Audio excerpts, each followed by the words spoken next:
Perang Dunia III telah dimulai setelah kapal induk Moskva milik Rusia tenggelam di Laut Hitam setelah dihantam rudal Ukraina. Demikian komentar para presenter televisi dan juga pakar Rusia menyebut Perang Dunia III. Rusia kemungkinan segera menggunakan senjata berhulu ledak nuklir. Perang Dunia III pun telah dimulai. Perang Dunia III sebagai dampak invasi Rusia ke Ukraina bukan lagi wacana, tapi sudah dimulai.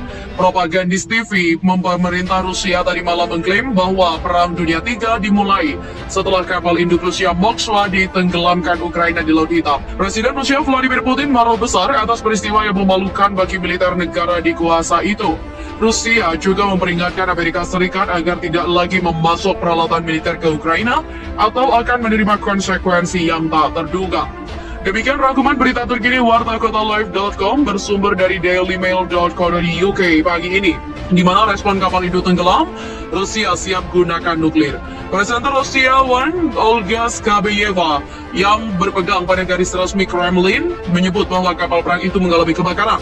Dia menyebut telah terjadi Perang Dunia III dan menyebut bahwa Rusia pasti bisa melawan NATO. Olga Skabeyeva bergabung dengan para pakar yang mencap tenggelamnya Moskva sebagai penyebab mutlak perang 100%. Para pakar juga mengatakan tidak ada yang perlu difikirkan. Harus ada tanggapan dan mereka tampaknya menyarankan Putin untuk menggunakan senjata nuklir untuk ibu kota Kiev sehingga Rusia bisa mengebom mereka sekali dan hanya itu. Sebuah acara TV negara Rusia yang terpisah, Vremya Polkazet dari tadi malam juga mengklaim bahwa Barat memasok miliaran senjata ke Ukraina dan bahwa pada penawaran pemasok, Kiev membawa lebih banyak dari provokasi berdarah mengerikan sama sekali tak terfikirkan. Pembawa acara Alicia Loseva mengatakan kepada pemirsa bahwa Barat percaya bahwa Rusia adalah negara yang bahkan tidak layak berada di peta dunia. Alicia Loseva juga menyebut bahwa Barat menganggap semua orang Rusia harus dimusnahkan begitu saja dari muka bumi. Pernyataan disampaikan beberapa jam setelah kapal induk Moskva telah tenggelam.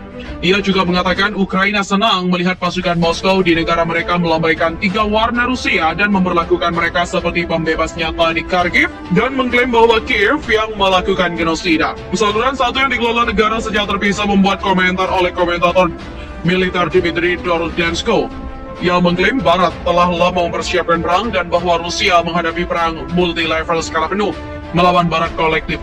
Kapal induk Moskva juga tenggelam saat ditarik ke pelabuhan kemarin setelah mengalami kerusakan parah terkena rudal Ukraina. Kiev mengatakan kapal itu dihantam dengan rudal jelajah Neptunus yang ditembakkan oleh baterai pantai yang menghantam sisi pelabuhan kapal menyebabkan miringnya. Sumber militer Rusia juga mengakui kapal telah miring ke samping dan terbakar setelah ledakan, sementara sumber intelijen AS mengatakan kapal mengalami ledakan besar yang membuatnya rusak berat sebelum tenggelam. Selain memberikan kemenangan propaganda kepada Ukraina, tenggelamnya Moskow juga memiliki implikasi praktis bagi Rusia. Sebagai unggulan, kapal itu kemungkinan ditugaskan untuk mengkoordinasikan pergerakan kapal lain di Laut Hitam yang dapat menyebabkan kebingungan lebih lanjut di antara struktur komando Rusia yang sudah tegang.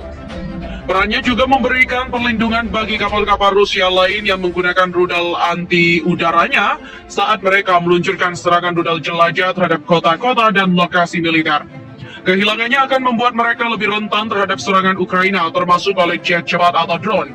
Kementerian Pertahanan Rusia hari ini berjanji untuk meningkatkan serangan rudal di ibu kota Ukraina sebagai tanggapan atas dugaan agresi Ukraina di wilayah Rusia.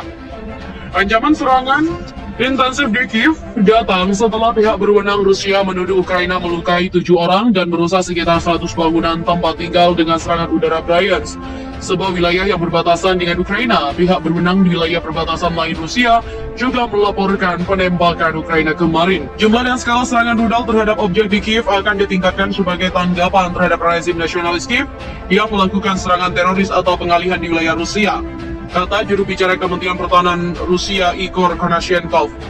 Sebuah pemboman baru dapat mengembalikan penduduk Kiev ke raungan sirine serangan udara yang terdengar selama berhari-hari awal invasi Rusia dan ke malam-malam menakutkan yang berlindung ke stasiun kereta bawah tanah. Ibu kota juga menunjukkan tanda-tanda tentatif kehidupan para pra-perang setelah pasukan Rusia gagal merebut kota dan mundur untuk berkonsentrasi di timur Ukraina, meninggalkan bukti kemungkinan kejahatan perang. Secara terpisah, Rusia juga mengatakan kepada AS untuk berhenti mengirim senjata ke Ukraina, memperingatkan konsekuensi yang tidak dapat diprediksi jika terus dilakukan. Peringatan Itu disampaikan dalam bentuk nota diplomatik resmi yang dilihat oleh Washington Post. Dikatakan bahwa pengiriman senjata paling sensitif Amerika dan NATO menambah bahan bakar ke konflik yang sekarang mendekati bulan kedua. Catatan 2 halaman itu dikirimkan setelah Biden menyetujui pengiriman baru bantuan militer senilai 800 juta dolar ke Ukraina, termasuk artileri berat dan peluru,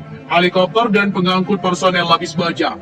Apa yang Rusia katakan kepada kami secara pribadi adalah persis apa yang telah kami katakan kepada dunia secara terbuka, bahwa sejumlah besar bantuan yang telah kami berikan kepada mitra Ukraina kami terbukti sangat efektif.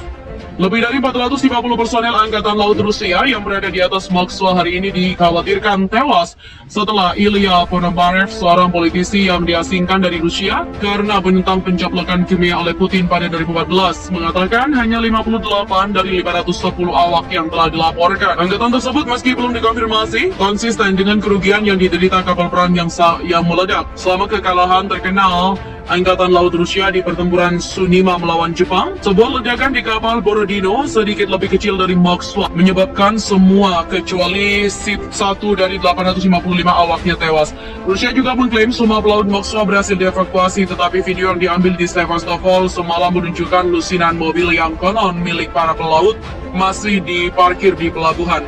Penunjukan pemiliknya juga belum kembali untuk mengambilnya, dan di tempat lain hari ini rumor mulai beredar di media Ukraina bahwa Laksamana Igor Osipov, Komandan Armada Laut Hitam Rusia yang dipimpin Moskow, telah ditangkap dalam apa yang menjadi yang terbaru dalam serangkaian penahanan terkait dengan invasi Ceroboh.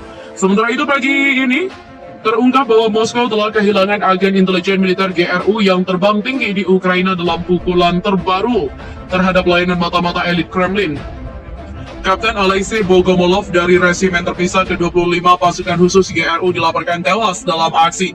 Pemakamannya akan diadakan besok di wilayah Tambov. Ia juga mengikuti kematian agen GRU berusia 31 tahun, Kapten Alexei Glushkak, yang pertengahan Maret, serta Letnan Senior Antov Volkov, Kapten Konstantin Drushkov, dan juga operator GRU Islam Duragimov dan juga Syamil Aselderov. Sejak terpisah, sebuah video yang muncul minggu lalu menunjukkan beberapa kuburan perwira pasukan khusus intelijen militer GRU yang baru saja terbunuh. Mereka berasal dari Ordo Terpisah ke-10 dan Brigade Tujuan Khusus di Sukhov. GRU dipandang sebagai layanan Rusia yang paling rahasia dan hingga saat ini paling efektif. Inggris juga mengatakan regu pembunuh GRU berada di balik peracunan dengan Novikov dari Sergei Skripal yang telah membelot ke Inggris dan putrinya Yulia pada 2018. Dalam perandingan, seorang agen GRU di bawah perlindungan diplomatik London, Kapten Yevgeny Ivanov memicu jatuhnya pemerintah Tory setelah dia merayu Christine Keller, kekasih Menteri Perang Inggris John Profumo.